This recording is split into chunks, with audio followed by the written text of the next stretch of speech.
আওলাদাকুম বিসসালাহ ওয়া হুম আবনাউ সাবঈ সিনিনা। যখন 7 বছর সন্তানের বয়স হয় নামাজের আদেশ দিবা।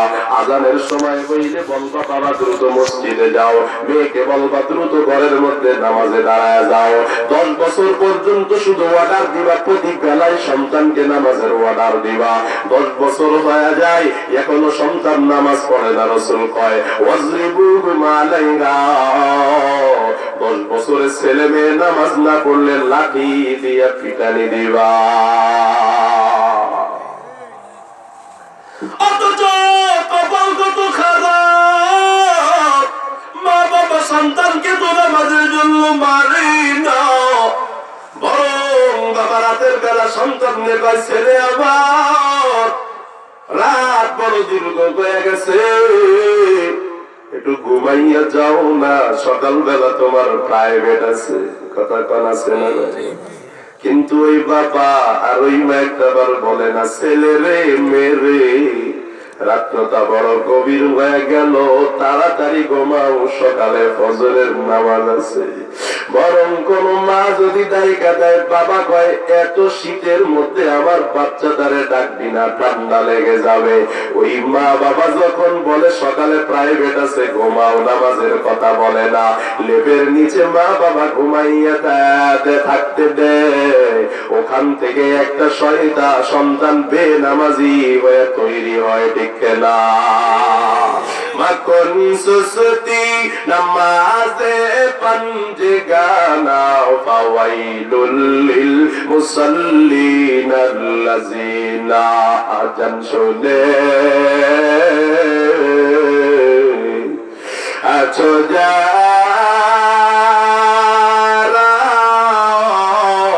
বিছানা, তাদের জন্যে কান্দেন নবী মদিনায়, তাদের জন্যে কান্দেন নবী মদিনায়। সেই নবীর জন্য কি মায়া লাগে না?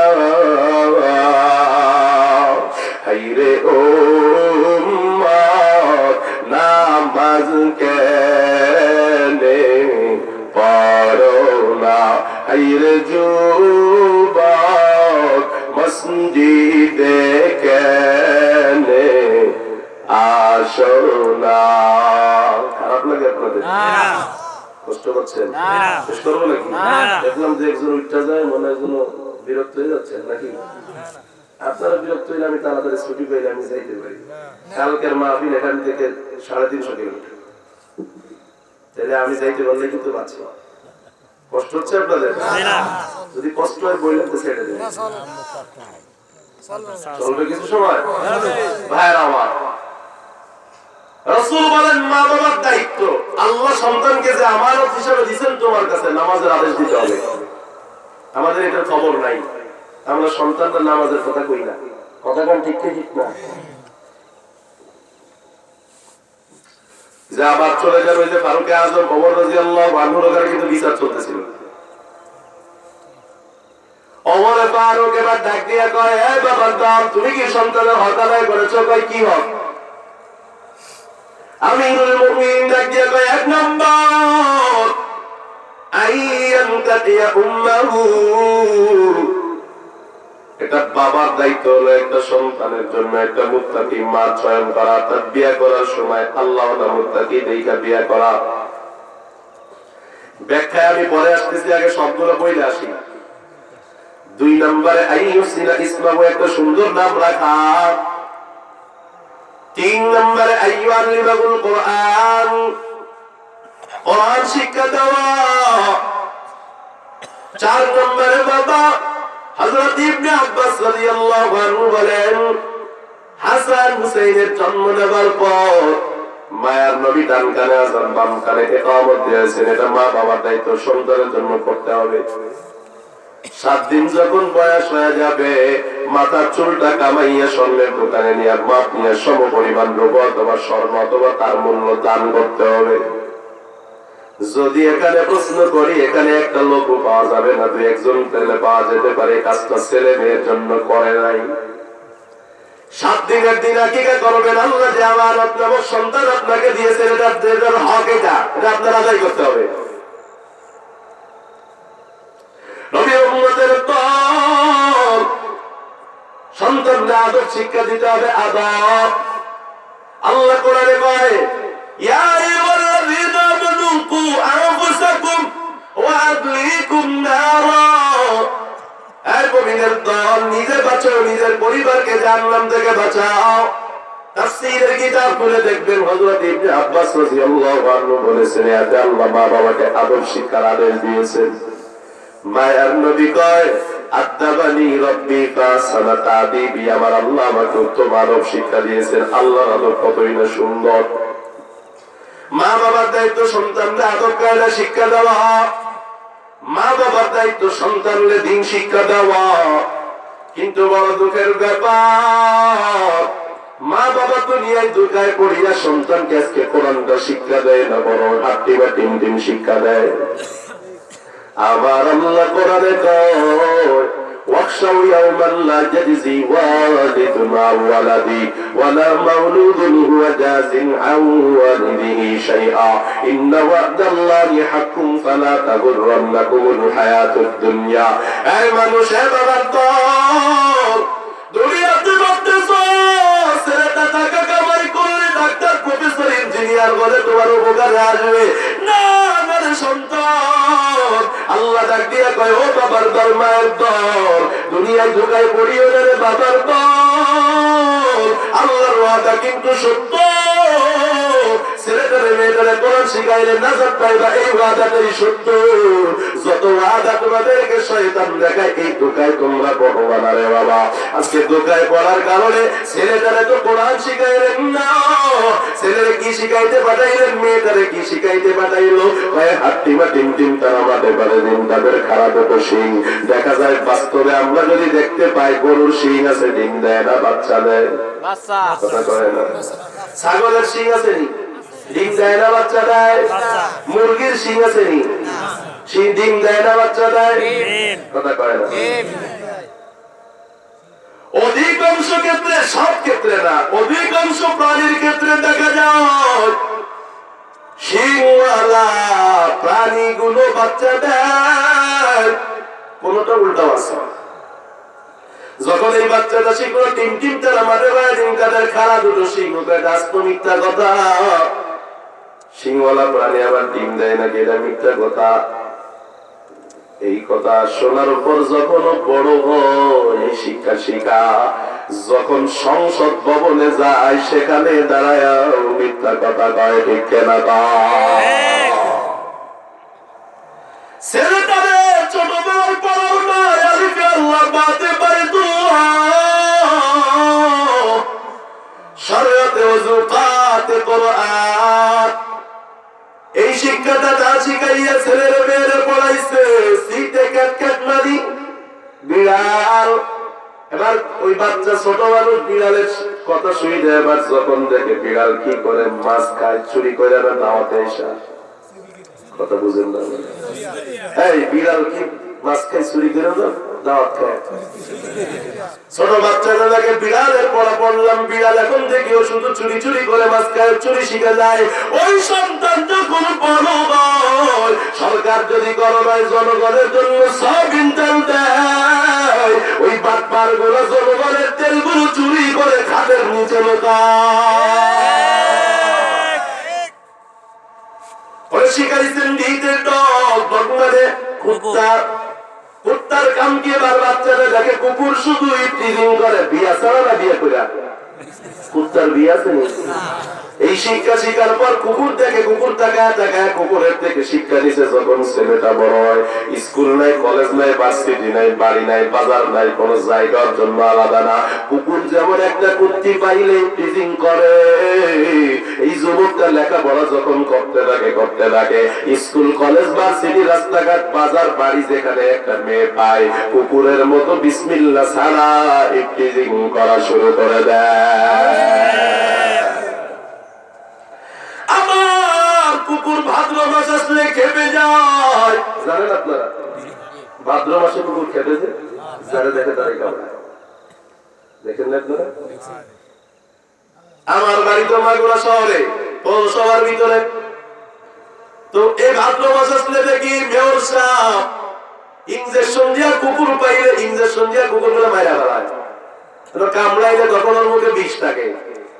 ওই কুকুরগুলা যখন ভাদ্র মাসে কেঁপে যায়, দিতে ডগডগ মারে কুত্তায় শিক্ষা শিকার পর ছেলেটা যখন বড় হয়, 14ই ফেব্রুয়ারি আসলে কুকুরের মতো কেঁপে যায়, ঠিক না? কিন্তু যদি ছেলেটারে কোরআন পড়াইতে, দায়িত্বটা পালন করতে, মা বাবার খেদমতের ওয়াজ শিখতো। আল্লাহ কোরআনে মা বাবার খেদমতের ওয়াজ করেছে। আল্লাহ কয় আমালাতু উম্মুহু কুররা ওয়া ওয়াদাতু কুররা ওয়া হামলুহু ওয়া ফিসালুহু 30 শাহরা। আমার আল্লাহ কয় ওই মা বড় কষ্ট করে সন্তানকে পেটে নিয়েছে। সন্তান যখন পেটে ছিল, মা ঠিক মতো খাইতে পারে নাই, ঘুমাইতে পারে না।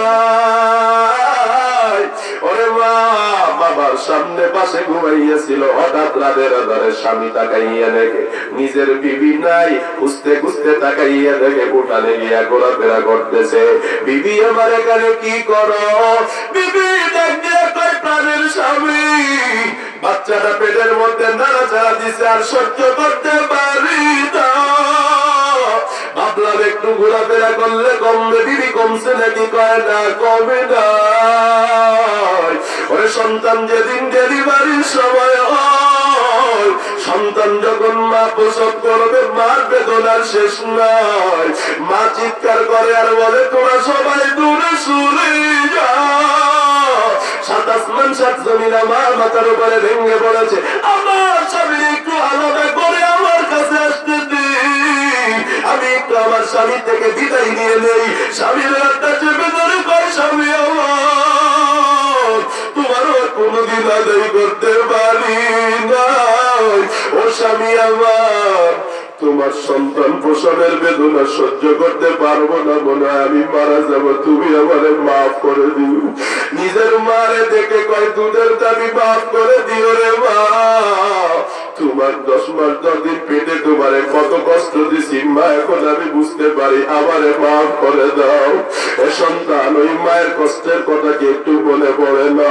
ওরে আমি যখন ছিলাম আমার মায়েরই উদরে, চলা ফিরা করতে যে মা কত কষ্ট করে, এমন মাকে কেমন আজি, এমন মাকে কেমন আজি যাব আমি ভুলিয়া। ও আমার প্রাণের মা, মা গো মা, কোথায় গেলে মোরে সারিয়া। জগম দুঃখী ইয়াতিম আমি, চাই না কেহ ফিরিয়া। জীবনের মূল কষ্ট মায়ের প্রসব বেদনা, 7 আসমান 7 জমিন তখন মায়েরই মাতা। আমার সুন্দর মুখ দেখে মা, আমার সুন্দর মুখ দেখে মা, বেতা দেগে আশায়া। ও আমার প্রাণের মা, মা গো মা, কোথায় গেলে মোরে সারিয়া। জনম দুঃখী ইয়াতিম আমি, চাই না কেহ ফিরিয়া। এ বাবার দলে মায়ের দল, তোমাদের কাছে আমার প্রশ্ন একটা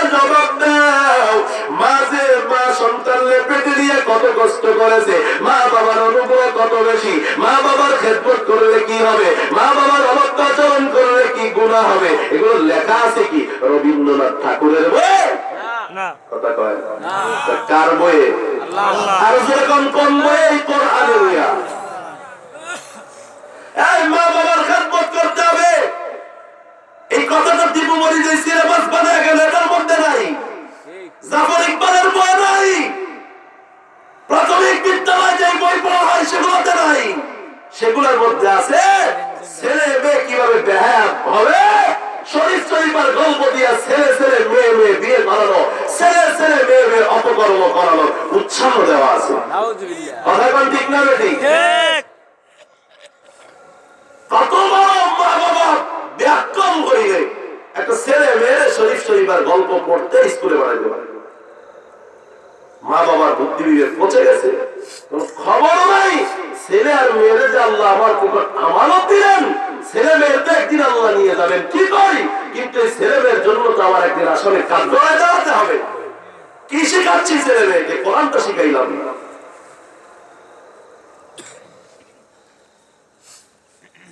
এই যে হযরত আয়েশা সিদ্দিকা রাদিয়াল্লাহু আনহা মাদ্রাসা, এখানে কোরআন শেখানো হয়। কথা কোন ঠিক না? আপনার মেয়েদের কোরআন শেখানো হয়। কিভাবে আপনার মেয়ে পর্দা করবে, কার সাথে দেখা দিতে পারবে, কার সাথে কিভাবে কথা বলবে, এটা শেখানো হয়। কথা কোন ঠিক না? এই ধরনের মাদ্রাসায় যদি আপনার মেয়েটা পড়ে, আপনার নাতি নাতক যেগুলো হবে সেগুলারে কেমনে মানুষ করতে এই মাদ্রাসায় শেখানো হয়। কথা কয় না? আর এমন জায়গায় পাঠান আলু ভর্তা বানানো শিখায়, আলু ভর্তা বানানোর লেগে বলে স্কুলে যাওয়া লাগে। আল্লাহ রাগ করতেছে না? সন্তানের প্রধানতম দায়িত্ব হলো সন্তানকে কোরআন শেখানো। আর ফারুক আজমের 1 নম্বর একটা মুত্তাকি মা। আমি এই মুত্তাকি মা কাকে বলে তার পরিচয়টা একটু দিয়ে আপনাদের থেকে বিদায় নেওয়ার চেষ্টা করবো রে বাবা। মুত্তাকি মা ওর সন্তান জন্ম নেওয়ার আগে মা বাবার পৃষ্ঠদেশের মধ্যে নীল তারার মধ্যে বীর্য আকারে সন্তানটা রাখে। মুফাসসিরিন ইকরাম কয় যখন সন্তানটা বাবার বিবাহের আগে বাবার পিঠের মধ্যে বাবার বীর্য আকারে থাকে, ওই সন্তানটা বারবার যেন ডেকে ডেকে ডেকে ডেকে বাবারে বলে, ও আমার বাবা, আপনি বিবাহের মাধ্যমে দুনিয়াতে আমি আপনার ছেলে হয়ে আগমন করব বাবা, আপনার কাছে একটা অনুরোধ, আমার জন্য এমন একটা মা আপনি বাছাই করবেন, এমন একটা মহিলারে আপনি বিবাহ করবেন যেই মহিলাটা আল্লাহরে বড় ভয় পায়। এ বাবাজি আমার, এ পটুয়াখালীর মুসলমান একটু আপনাদের কাছে জানতে চাই, কোন মেয়েটা কোন মাটা আল্লাহরে ভয় করে? কয় যেই মেয়েটা চুলগুলো খুইলা জনগণকে রাস্তা দিয়া যুবকদেরকে দেখা বেড়ায় সেই মেয়েটাই। ওটা আল্লাহরে ভয় করে না।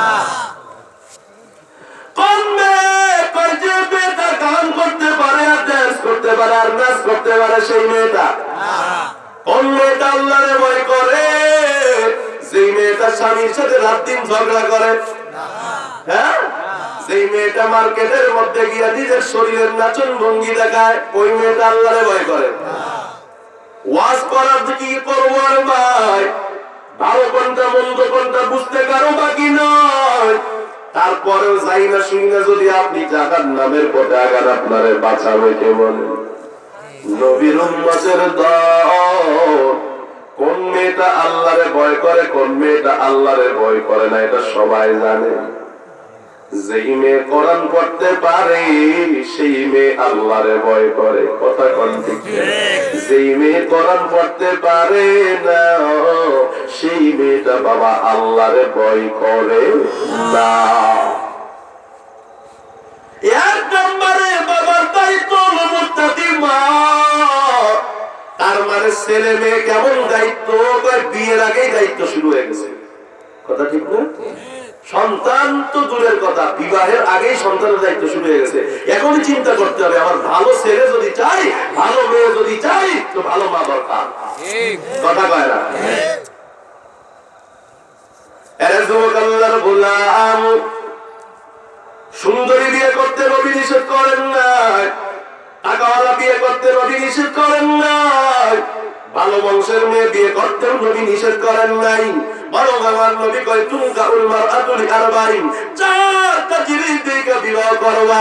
এক নাম্বার সৌন্দর্য দেখবা, বংশমর্যাদা দেখবা, টাকা পয়সা দেখবা, 4 নম্বরে দিনদারিত্ব দেখবা। তবে আমি নবী বলে গেলাম, সৌন্দর্য যদি না মিলে, টাকা পয়সাও যদি না মিলে, ভালো বংশ যদি না মিলে, শুধু দিনদারি যদি মিলে যায়, সেখানেই বিবাহ করে না। কিন্তু বড় দুঃখের ব্যাপার, শুধু টাকা খুঁজলো, কোন গানে বিয়ে করলে যৌতুক পাবো সেটা খুঁজলো, কোন মেয়ের বিয়ে করলে মানুষে দেখে বললে তোর বউটার চেহারাটা ভালো, ভালো একটা মেয়ে বিবাহ করছো, যুবক বলে সেই মেয়েটার পিছনে দৌড়ায়। আবার কত লম্পট হয়ে গেল, কমন বেড়াতে হয়ে গেল যুবকের দলেরা। বিবাহের দিন বিবাহ করার সময় প্যান্ডেলে সবাই খানা খায়, একটা এরকম স্টেজ বানাইয়া সাজাইয়া গুজাইয়া নিজের বিবিকে বসাইয়া সারা পৃথিবীর মানুষদেরকে নিজের বিবির চেহারাটা দেখায়। এমন বেরাজা স্বামী আমাদের সমাজে আছে না? কত বড় ইতর, নিজের বিবিরে প্যান্ডেলের স্টেজে বসাইয়া সবাই দেখায়। খানা তো খায়, খানার কি খাবে ওই দিকেই তাকায় থাকে। কথা কয় এইগুলো আপনাদের এলাকায় নাই মনে আছে? আছে আছে আছে। এবেলাজার দল, রাগ করিও না, আমি তোমার বন্ধু। যদিও আমার কথাগুলো একটু কঠিন হয়, একটু সরল মনে তোমাদেরকে প্রশ্ন করতে চাই। দেখছেন নি আপনারা কদু ক্ষেতের মধ্যে, লাউ ক্ষেতের মধ্যে স্যান্ডেল ঝুলায়, জুতা ঝুলায়? দেখছেন? দেখছেন নি আপনারা গাভীর পেটে বাচ্চা যখন একটা তাবিজ ঝুলায়? আর তাবিজ কেন? মানুষের বদনজর লাগলে বাচ্চাগুলো নষ্ট হয়ে পড়ে যাবে। কথা কয় না? জুতা লাউ বাগানে কেন? কয় বদনজর লাগলে লাউ হবে না। কথা কয় না? আর আমার নবীও বলেছেন আন-নাজরু হাক্কুন, বদনজর এটা সত্য। নবীর উম্মতের দল, সরল মনে আপনাদের কাছে প্রশ্ন হলো, এটা লাউ খেতের লাউ যদি মানুষের বদনজরে নষ্ট হয়ে যায়, মানুষের বদনজরে যদি গাভীর দুধগুলো যদি কমে যায়, মানুষের বদনজরে যদি গরুর পেটের বাচ্চাগুলো নষ্ট হয়ে যায়, তোমার মেয়েটা কি ওই গাভীর চেয়ে দুর্বল? তোমার মেয়েটা কি ওই লাউ খেতের চেয়ে কম দামি? তোমার বিবি, তোমার বোন, তোমার মার কি দাম কি লাউয়ের থেকে কমে গেল নাকি? তোমার মেয়ে, তোমার বিবি, তোমার বোন, তোমার মার মূল্য কি একটা গরুর থেকে, গরুর বাচ্চা থেকে কমে গেল নাকি? একটা লাউ গাছের লাউ যদি যুবকের খারাপ দৃষ্টিতে নষ্ট হয়ে যায়, তোমার মা, তোমার বিবি, তোমার বোন, তোমার মেয়ের দিকে যদি কোনো পুরুষের বদনজর দেয়, আল্লাহর কসম তোমার মা বোনও নষ্ট হয়ে যায়। খবর নাই কোনো? লাউ বাগানে জুতা ঝুলায় আর বউরে সাজায় রাস্তায় বের করে দেয়, মেয়েটারে সাজায় রাস্তায় বের করে দেয়, বোনটারে সাজায় রাস্তায় বের করে দেয়। কত বড় বেমাজা হয়ে গেল মুসলমান। রাগ করতেছে না? বাস্তব না অবাস্তব? বাস্তব। আল্লাহ অথচ মায়ার নবী ডাক দিয়া কয় আন-নাযরু সাবহুম মিন সিয়ামি ইবলিস। এই যুবকের কুদৃষ্টি, এটা একটা বিষাক্ত শয়তানের একটা বিষাক্ত তীর। আমার আল্লাহ এখানে বলেন নাই পিস্তলের গুলির কথা, কারণ পিস্তলের গুলির মাথায় কিন্তু বিষ মিশানো থাকে না। একদিক দিয়ে ঢুকে আরেক দিক দিয়ে বের হয়ে যায়, কিন্তু তীর এমন একটা জিনিস বিষ মিশানো থাকে, যেখানে লাগে চতুর্দিকে বিষ হইয়া বিষের কারণে পুরো জায়গাটা পচে যায়। এজন্য আমার নবী কুদৃষ্টিরে, আমার নবী বিষাক্ত তীরের দ্বারা উদাহরণ দিয়েছেন। পায়ে ধরে বলি রে ভাই, আপনার ছেলেটা, আপনার মেয়েটা, আপনার বোনকে, আপনার বিবিকে, আপনার মাকে বেপরদায় ছাড়বেন না। এই আপনার মেয়েটারা আপনি তো নষ্ট করতেছেন, ওর যেন ভালো সন্তান না হয় সেটার পিছনে তো আপনি দায়ী। ও বাবা, দায়িত্বহীন মনে করবেন না। আমার আল্লাহর নবী ডাক দিয়া কয় কুল্লু ইমরা কুল্লু রাজুলিন রাইন আলা আপনি বাইতিহি। একটা ঘরের মধ্যে যতগুলো মহিলা আছে, পুরুষের সবার দায়িত্ব বাবা, একটা মহিলার দায়িত্ব তার সন্তানকে লালন পালন করার। এ পর্দার মা, মা যত ভালো হয় সন্তান তত ভালো হয়। সন্তানের 1 নাম্বার দায়িত্ব ভালো মা। এ পর্দার মা, এতদিন যারা বেপরদায় চলছেন তওবা করে নেন, আর জীবনে বেপরদায় চলবেন না। এ বাবার দল, মেয়েটারে এমন শিক্ষা দেন যে শিক্ষা শিখলে মেয়েটা পর্দানিশী হয়ে যাবে। এই মাদ্রাসায় যদি মেয়েটারে দেন, আপনার মেয়েটা পর্দা শিখবে, আপনার মেয়েটা কোরআন শিখবে। এ বাবার দল, দায়িত্বের কথা কেন ভুলে গেলেন? সন্তান মানুষ করা এতটা সহজ নয়। মা বাবা নামাজ পড়বে না, সন্তান নামাজি হবে, তা হবে না। নবীর উম্মতের দল কপাল কত খারাপ। আগের জামানায় দেখতাম ফজরের পরে যদি এলাকাতে ঘুরতাম, শুধু গুনগুন গুনগুন কোরআনের তেলাওয়াত। প্রতিটা মহিলা বাড়ি বসে বসে কোরআনের তেলাওয়াত করে। কি দুঃখ, কপাল কত খারাপ। জামানাতে এত ডিজিটাল হয়ে গেল, প্রতিটা মহিলা ঘরের মধ্যে 3টা পর্যন্ত মোবাইল চালায়, পরকিয়া করে, পরপুরুষের সাথে কথা বলে। সকালবেলা ফজর পরে যদি রাস্তায় যাব, ঘরের মানুষগুলো নাকের আওয়াজ ছাড়া কোরআনের আওয়াজ পাওয়া যায় না, ঠিক না? সমাজ চেঞ্জ হয়ে গেল, কোরআন তেলাওয়াত নাই। অথচ আমার মাকে আমি ছোটবেলায় দেখেছি কোনদিন কোরআন পড়ে, নামাজ পড়ে, কোরআন না পড়ে কোনদিন আমার মা কাজে হাত দেয় নাই। মা এদিক দিয়া ভাত রান্না করতো, এদিক দিয়া অপর মহিলাদেরকে, মেয়েদেরকে কোরআন শিখাইতো। ও মা, আপনি নামাজ পড়বেন না, পর্দা করবেন না, আপনার ছেলে মেয়ে ভালো হবে, এটা কল্পনা করা যায় না। এর নবীর উম্মতের দল, করলা গাছ লাগাইলে আম পাওয়া যাবে না, তিতা ফলই পাওয়া যাবে। মা বাবা যদি খারাপ হয়, ভালো সন্তান পাওয়া যায় না। এই সমাজের মুখে কত মানুষ দেখবেন বড় দান সৎকাও কম করে না। ছেলেদের মাদ্রাসায় দিতে কিন্তু মানুষ হয় না, 2 দিন পরে মাদ্রাসার থেকে ভাইগা ও বড় বাটপার হয়। কথা কোন আছে না? খবর নিয়ে দেখবেন ওর বাবার ইনকাম হালাল না সুদের সাথে লেনদেন আছে। ও বাবা, আপনি সুদ খাবেন, ঘুষ খাবেন, আর ছেলে মেয়ে ভালো আশা করবেন, এটা কল্পনাও করতে পারেন না। কোন সুদখোর ঘুষখোরের ছেলে মেয়ে নামাজি পর্দানিশী হতে পারে না, ঠিক না?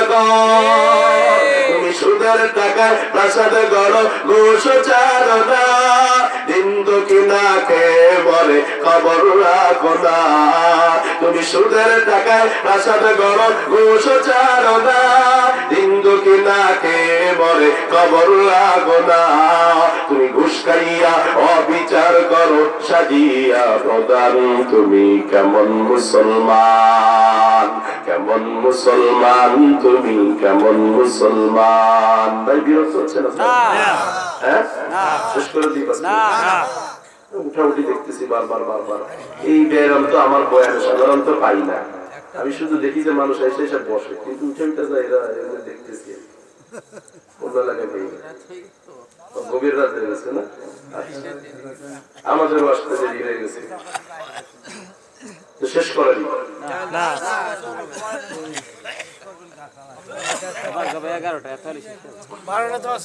আমরাও চাই 11টা পর্যন্ত মাহফিল হবে। আলহামদুলিল্লাহ, আপনাদের এই চাওয়াটা ভালো। আর ওই ময়মনসিংহ অঞ্চলে আমি মাহফিলই রাখি না, কারণ কি জানেন? 1টা বাজে বোতল করতে উঠায়। এজন্য ময়মনসিংহ ফোন দিয়ে যদি কয় হুজুর একটা মাহফিল দরকার, ময়মনসিংহ, আমি তো ভাই অন্যদিকে দেখে আল্লাহ শেষ হয়ে যাবে ইনশাআল্লাহ। 10 মিনিট সময় আল্লাহ কবুল করেন। সকালে মহাব্বতে পড়ি আমিন। ভাইরা আমার,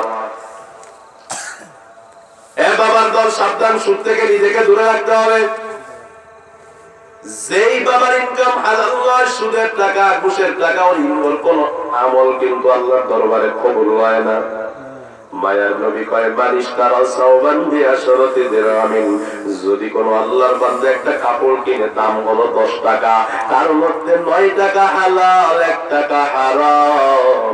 নবী কয় 9 টাকার সাথে 1 টাকা সুদের টাকা, ঘুষের টাকা, হারাম টাকা মিশ্রণের কারণে ওই জামাটা পরে যত নামাজ, রোজা, হজ, যাকাত ইত্যাদি করুক, আল্লাহর নবী কয় আল্লাহর দরবারে সেই ইবাদত কবুল হবে না। সাহাবায়ে কেরাম তো দূরের কথা, জাহিলিয়াতের যুগের মধ্যে ওরা অনেক খারাপ কাজ করতো, মেয়েকে জীবন্ত দাফন করতো, উলঙ্গ হয়ে বাইতুল্লাহ তাওয়াফ করতো, অনেক গুনাহ করতো। কিন্তু আল্লাহ যখন একটা আয়াত নাযিল করলেন, ইন্না ইদ্দাতাশ শুহুরি ইনদাল্লাহি 12 শাহরান ফি কিতাবিল্লাহি ইয়াওমা খালাকাস সামাওয়াতি ওয়াল আরদা মিনহা আরবাতুন হুরুম, এই আয়াত নাযিল হবার পর ওই আরবের যুগের কাফেররা পর্যন্ত গুনাহ ছেড়ে দিত, যুদ্ধ ছেড়ে দিত, সুদ ছেড়ে দিত রজব মাস আসলে। এই 4 সম্মানী মাসের এক মাসের নাম হলো রজব, যে রজব মাস চলে গেল, জাহেলি যুগে আবু জাহল বা সাইবাগুলা রজব মাস আসলে গুনাহ ছেড়ে দিত, সুদ ছেড়ে দিত। আমাদের সমাজ ছাড়তে পারে না। রমজান মাসে যে আমার সুদ করবা, সুদের টাকায় তোমার ইফতারি, তোমার সারি, তোমার রোজা কবুল হবে না। ও পর্দার মা, মহিলারা এমন একটা জিনিস, মহিলারা মায়ার জিনিস, মহিলারা যদি চাই তাহলে স্বামীরে ভালো করতে পারে, কথা কোন ঠিক না? এ পর্দার মা, মায়া দিয়া নিজের স্বামীটারে বলবা, স্বামী আমার সুদ খাইলে তোমার সংসার করবো না, দেখবা তোমার স্বামী সুদ ছাড়তে বাধ্য হবে, কথা কোন ঠিক না? আরে নবীর উম্মতের দল, কান লাগায় শুনেন, হেদায়েতের মালিক আল্লাহ। আর মাত্র 5 মিনিটের মধ্যে বয়ানটা শেষ হয়ে যাবে রে বাবা। সন্তানের দায়িত্ব পালন করেন, কোরআন শিক্ষা দেন সন্তানকে। মা বাবা ভালো হয়ে যান, সুন্দর একটা নাম রাখেন সন্তানের। মা ফাতেমারে আইডল বানাও। ওরে আমার মা ফাতেমা কেমন পর্দা করতে, পর্দার আয়াত নাযিল হবার পর কোনদিন তার ছায়াটাও কোনো পরপুরুষে দেখতে পারে না রে বাবা। এজন্যই তো তার পেট থেকে হাসান হুসাইনের জন্ম হইছে রে মা। ও পর্দার মা, হযরতে মা ফাতেমার অভ্যাস ছিল ফজরের নামাজ আদায়ের পর যাই নামাজে বসে ইশরাকের নামাজ পর্যন্ত ইবাদত বন্দেগী